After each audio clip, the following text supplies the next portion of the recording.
हरे भला जब यह छोड़ दूर गलो अन्नू रिकॉर्डिंग स्टूडियो गे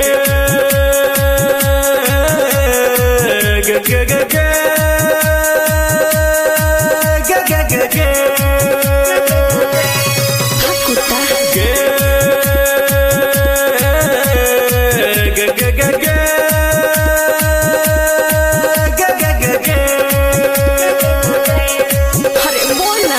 छोड़ी साई वाली है सुन के छोड़ी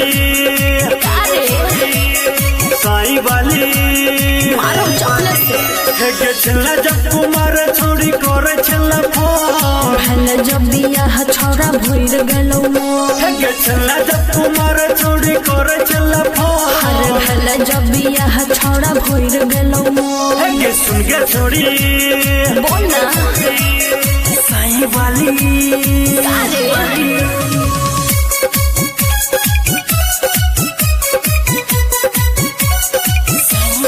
म्यूजिक बाय सुनना आर्य सिंगिंग बाय मनोज मधुबनिया हे गे आबै छे अब जब तू नहीं रहा हमरा नहीं तू टोकै छे आबै छे अब जब तू नहीं रहा हमरा नहीं तू टोकै छे हमरा देख के अपने आप के कोना छोड़ तू रोकै छे जहिया छलियो तोहर हम बन के लभर अब छलियो सब दिन मिल खरही वाला बोन सुन के छोड़ी हर हट ना साई वाली कुत्ता है सुन के छोड़ी हर बोल ना साई वाली पिटाइबे की है छल्ला जब कुमार छोड़ी करे छल्ला फोन भले जब यह छोड़ा भोर गलो है छल्ला जब कुमार छोड़ी करे छल्ला फोन हरे भले जब यह छोड़ा भोर गलो है सुन के छोड़ी हर की पगलाई गोरी साई वाली निकाली का सलिया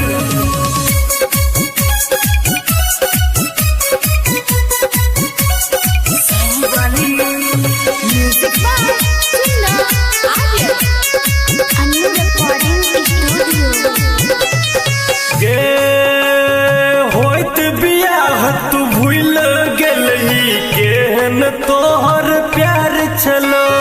होइत बियाह तू भूल गेलही केहन तोहर प्यार छलो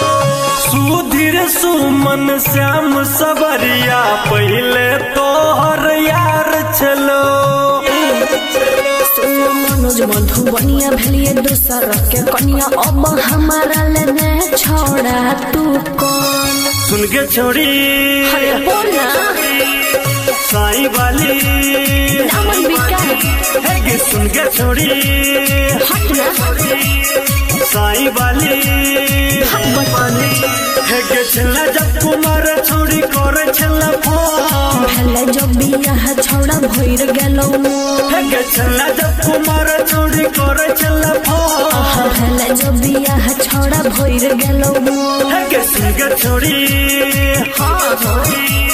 साई वाली अरे सुना तानी